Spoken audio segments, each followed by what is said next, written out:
Hi everyone, and welcome to the next of our series of interviewing the artists here at Aeyons. I'd like to welcome today Kelly Zimba, who is Principal Flute of the Toronto Symphony Orchestra. Welcome. Thank you so much. So as anybody who's seen the previous interviews, the aim here is to just have a lovely relaxed situation where you get to know our artists and their journey that has actually brought them to wonderful positions like Kelly holds. So it'd be great to just hear a little bit of background, Kelly, about how you ended up in this incredible position. Sure. So I guess if I go back to the very beginning, I started playing the flute when I was 9. My mom had played the flute when she was in high school. And so when it came time to pick a band instrument, we had a flute in our house, and that is what I was told to play. So, so I didn't really actually have much choice in the matter, but I'm actually very glad that it worked out because I quickly became really interested in it. And I would say it was something that was primarily just fun for me, until maybe my later high school years when, I had to decide, what did I want to go to university for? And, I always went back to, well, I could study, Spanish or something, but I hope I can still have time to play the flute. And then at some point I kind of just thought, well, why don't I just study the flute, because that's what I'm the most interested in. And so I played in Pennsylvania. I'm from Pennsylvania originally, and I was able to play in an all-state orchestra festival where I just had the best time. And I thought, I really can't imagine doing anything else. And so I went to the University of Michigan in Ann Arbor, Michigan, to do my undergrad in flute performance and music education, because I thought maybe I'd like to be a teacher. And then after that, I went to Rice University in Houston, Texas for 2 years to study a master's in flute performance, after which I earned a fellowship at the New World Symphony in Miami Beach, Florida for 2 years, where I was able to really kind of hone that orchestral playing, or, just be in a situation where I'm playing programs every week. And then I took a bunch of auditions during that time. I think it was 17 or 18, and then eventually ended up in the Toronto Symphony. So I started here in 2017 and have been in Canada ever since. Wow, that's fantastic.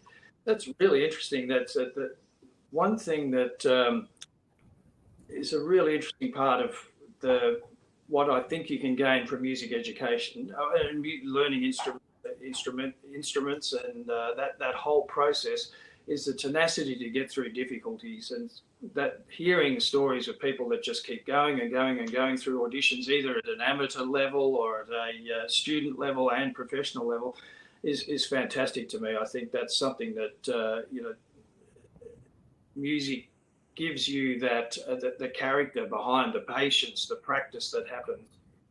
Absolutely. Yeah. And I think, it's interesting, on the journey, you only hear about people's successes, and, everything is really a success if you're, getting better and you're improving and you're learning. But, there are so many, twists and turns and things that didn't work out that happened along the way to get here as well. So it does require a lot of tenacity. Absolutely. And do you think that this learning journey is then reflected on how you enjoy to teach, or what you enjoy to teach?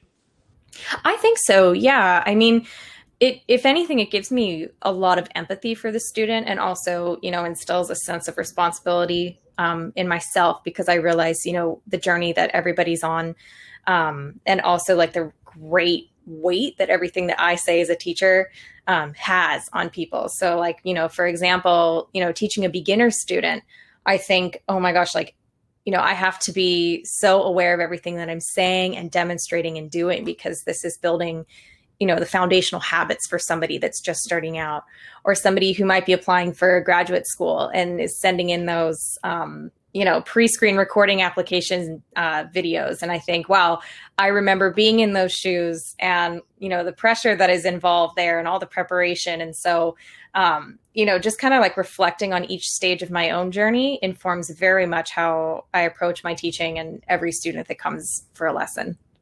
Wow, that's fantastic. Yeah, I always felt exactly the same, just even from my, obviously not illustrious position that you hold, but it's just that journey myself, always reflected on how I taught. I had to completely rebuild myself after losing complete control of nerves. And so I studied meditation and things for years and went through that journey about how my mind worked and how I could then practice more efficiently, understanding the workings of the mind. So that's huge. Yeah, it's just every teacher has something, and even, you know, there are some people that just find it an absolute breeze and have this incredible pathway, and there's something to be learned from that too. But it's that would be nice, right? Honestly, I'm really glad to have done it kind of the tough way and learned it, because then I feel personally I have a lot to pass on. But you know, you do look at some of the look at Alan Bazzutti and some of these incredible, you know, people that just went bloop. Yeah, exactly. Joshua Bell, and you know, there's plenty of them out there. But it's so look, thanks very much, Kelly. I really appreciate your time today. It's been great to chat and learn again from another wonderful artist how they've gone through this inspiring journey. So thank you very much for joining us today. Absolutely. It's a pleasure to chat.